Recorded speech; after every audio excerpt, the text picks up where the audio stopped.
going on out there, YouTube? Welcome back to another episode of Caveman Mods. Today we're going to talk a little bit about what I've done with the batteries. I finally got my battery box all put together. Show you a little bit of what I've done and why I've done a couple things with the lights. I've made a couple changes. I got the mirrors all cleaned up, and we've already got them put back on the truck. We've got a couple extra lights put back on the truck, and I'll get you guys flipped around. This is going to be a short video, mind you, so I know nobody can really pay attention to my videos for any more than maybe 3 or 4 minutes, so maybe that's what I'm gonna put out here for you guys. So again, we got my little girl right here. Boom, say hi. Oh, the sun is bright, isn't it? Yeah. But it's about to get dark, and I'm gonna pack up here and get ready to go back to work here in just a little bit. So do me a favor, hit the like button down below, comment, subscribe, share, all that good stuff, and we'll get it flipped around here and show you guys where we're at. Alright, so since you already seen in the video, got my mirrors already put up here. This I was just looking at something here, but we got my mirrors already put up. My antenna for my AM/FM radio is gonna be right here, and of course my nice orange wire for my extension cord. It's gonna be hooked up here. I'm gonna get this all linked together, and I'm probably gonna wrap it in conduit or something, but we got that all done. I was debating on what I wanted to do for my turn signals, because I needed to have some kind of turn signal out here on the side of the truck where you could see, or where, you know, people beside me could see if I'm turning or whatever, if my turn signal's on, because technically you can't see that turn signal if you're standing or if you're sitting about back in here. So now I got this one here. You can see what's going on with that, and obviously I got my mirror brackets cleaned up the best I could. Still a little bit of stuff on them, but that's fine. I can get that little bit off. But we definitely got the biggest majority of all the white paint off. And in case you're wondering, man, I've used Allen heads on everything on this truck. I'm getting rid of all the bolts, all the stuff that really looks not as good to me anyways. So I'll take you to the other side and show you what we're doing here. I got the other side all mounted up. Now my convex mirror up here at the top, it's going to come off, and it's going to go right there on that bolt, and it's going to kind of keep it tucked in. I'm only going to lose the top corner of my mirror about right there, so that's fine, but that's going to keep everything compacted in such a smaller package. Now I also got the brackets on upside down. I did that purposely, so I'll step back so you can get a better look at it. But it originally was the angle on the bottom, so this was the passenger side, and the one over there was the driver's side. But now it's flat on the bottom, and in the long run that brought my mirrors down about an inch and a half. So, but we got that already mounted up, sealed up, and of course I did the same thing on this side. Got my CB bracket, or my CB antenna wire ran through the mount right here, and we're gonna hook all this up. So it's all the same thing. Now it's a mess in here, guys. Sorry, I've been working on stuff, but yeah, I got this turn signal wire ran up in here already, and it's gonna get cleaned up. But it's all my CB wire. I'm gonna run it up through here and across, and we're gonna figure out exactly how we're gonna do it. But for now, I'm gonna run it up through there and get it tucked out of the way. But that's where I'm at with that. Now, like I said, on these brackets here, it was a bit of a pain trying to get them cleaned up, but we got it all done the best we could. And eventually I'm gonna change these brackets out anyways. So I wasn't trying to really make them perfect, but that's as good as it's gonna get. Yeah, and I'm okay with that. That works for me.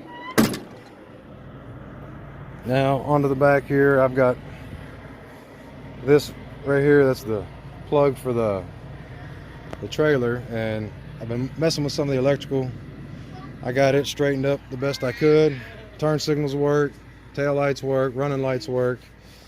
One of the next things on the agenda is to get my fenders. I'm trying to debate if I wanted to go with quarter fenders for now, because I really ain't got the money to get the fenders I want. I want the double hump head fenders, fiberglass or aluminum. Really, I'd prefer aluminum because you blow out a tire, you're not really having to replace them. But I think I'm gonna stick with just quarter fenders for now, because I ain't got the money to really buy them expensive old fenders.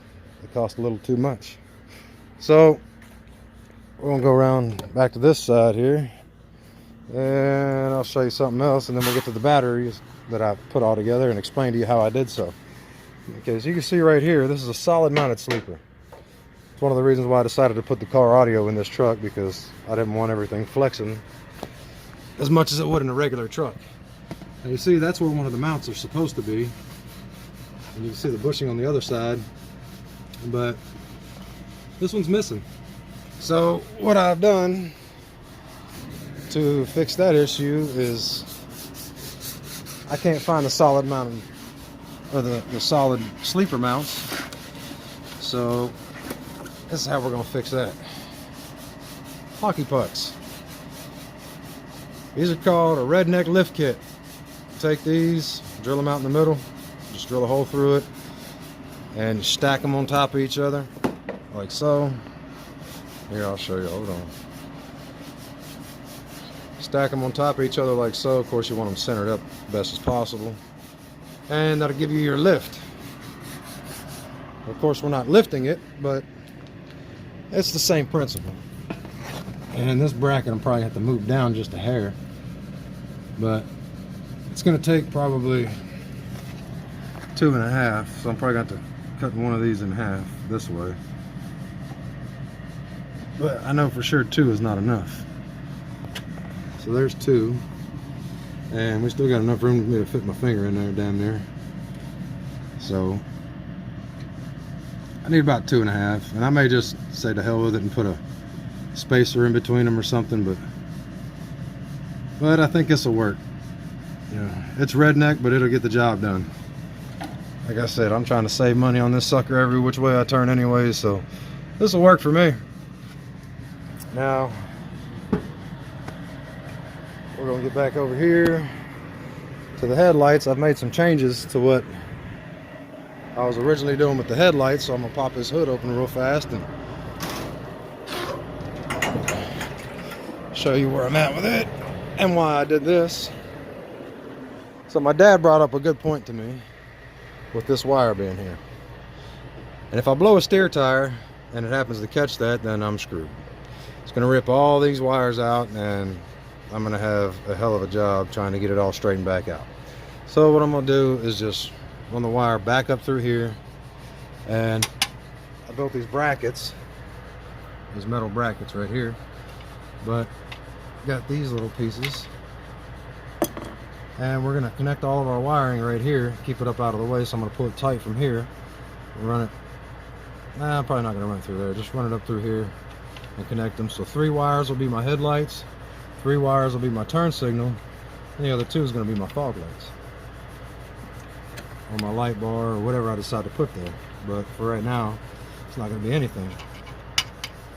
And the other reason I did that was because if I want to add something to the truck, like let's say a light up here on the fender where this ugly ass mirror is, which is going to be coming off, by the way, but if we decide to add a light across here, or something similar to one of those ones up there on the mirror up there, then I can do so without having to cut and splice into these wires. So what I'm going to do is cut these wires, run this back through that hole, bring it up here, tie them in.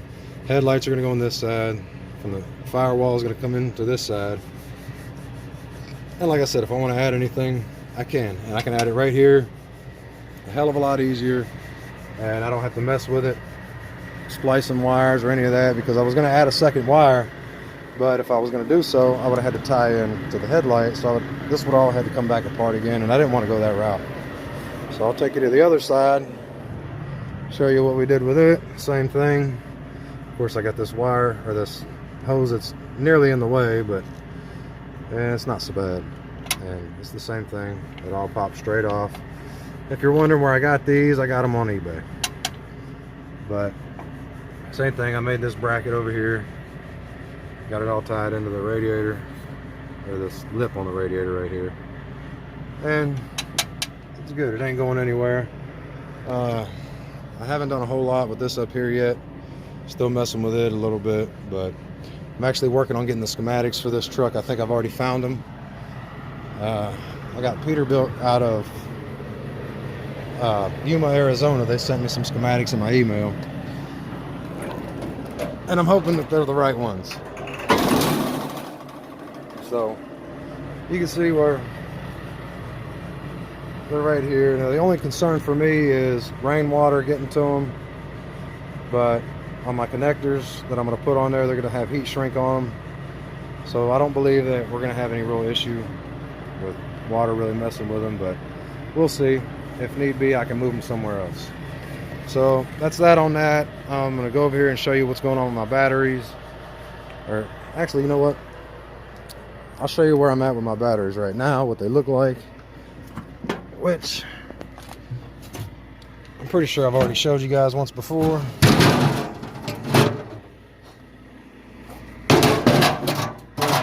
That's the original batteries, not this. This is my new wire that I'm putting for my stereo system. But these are the original batteries in the truck.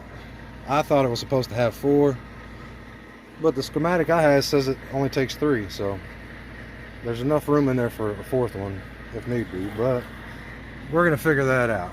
Now I'll go over here and show you the battery that I actually built and put together. Again, so here's other batteries, you know, same exact size batteries. These are for a big truck, but these are what we're not using. Those are the same as the other ones, they're coming out. So this is the box we built, and it is about that much higher from there up than a normal battery, I would say, roughly anyways. I haven't measured it, but I think I'm just going to lay it down on its side when I put it in there. So this is where we're at with this battery. Now, of course, this is my negative terminal. You can see right there, negative, positive. And these suckers ain't going nowhere. They're solid as can be. I'm going to put a latch on that so it stays closed. But before I do so, I'm putting a rubber seal around this edge. So anyways, this is the balancer for these batteries. I know a lot of people was wondering what I'm going to do with these. So let me get this box kind of, well, you know what? I ain't going to do that. This is what we got. So here's my positive lead. Goes straight out to this positive lead on the outside, case out here. And same on this side. This is my negative lead. Goes to the negative side. Now what we did is each one of these are 2 point something volts, something like that. And you got negative, positive, negative, positive, negative, positive. And the same thing. So they're linked together right here. They're not necessarily, I mean, they're linked together this way, but they're also linked this way with this jumper wire, which that's for the balancer only, really. So it's somewhat works to jump them, but at the same time, not really. Now I've got it all encased into this styrofoam here. I've also got another piece, I don't know if you can see it down at the bottom, that everything is sitting on. When it's all said and done, I'm gonna run another piece across the top on the inside of this. And that way it'll kind of encase these batteries a little bit better and keep them insulated, 1. And 2, they're not going to jump around. I mean, these things they're in there. They ain't moving. And on top of that, with these leads, having them bolted down, they're not going anywhere. So they started out at about 11, 12 volts, something like that, whenever I got it all put together and finalized. And give me a minute, I'll go grab my multimeter and I'll show you exactly where we're at now after they're all charged. Alright, I'm back. I got my tester on here and my voltmeter, and right now we're at 14.48. That's going to be about the resting voltage of this, but when it's running it'll get upwards of 16 volts, and that's where I had it at earlier when I was charging it. I charged it up to 16.5 volts, and it's all came down. It'll slowly come down because this balancer has a drain on the battery until it's fully balanced out, and then it has a much slower drain on it. So, but each and every one of these cells are within 1/10 of each other, or 1/1000th of one another. So, but that's where we're currently at with the resting voltage of this. Now, like I said, I can bring it up a little bit higher. And this thing right here, altogether, I know it looks like a bomb or something. It's not, I promise you. But in the long run, this thing is equivalent to 8 AGM batteries, group 31 AGMs that size. These are not group 31 AGMs. These are just regular lead acid batteries, but it's the same size, you know, it's just an AGM, like an Optima battery. So these are lithium titanate, which is lithium and titanium. So these are very expensive batteries, man. Just the batteries alone were over 700 bucks. And then with everything else, balancer was like 130. These were like 30, 40 bucks on eBay. Or no, I think I paid 25 bucks for these. And then of course the balance, or the aluminum, just regular bar stock. Aluminum bar stock. Oh, you can see it back there. Big old piece, not the antenna. And I just cut it all down. Used my handy dandy little mini drill press I got there. Made all the holes and cut them all, ground them all down so they'd be nice and smooth. And the hardest part was all the wiring that went along with this. Now, a lot of people are going to say, oh man, I don't know what's what, because every one of these wires are the same, but that's not the case. This is the negative wire out to this side, so it'll run. You can trace it. Boom.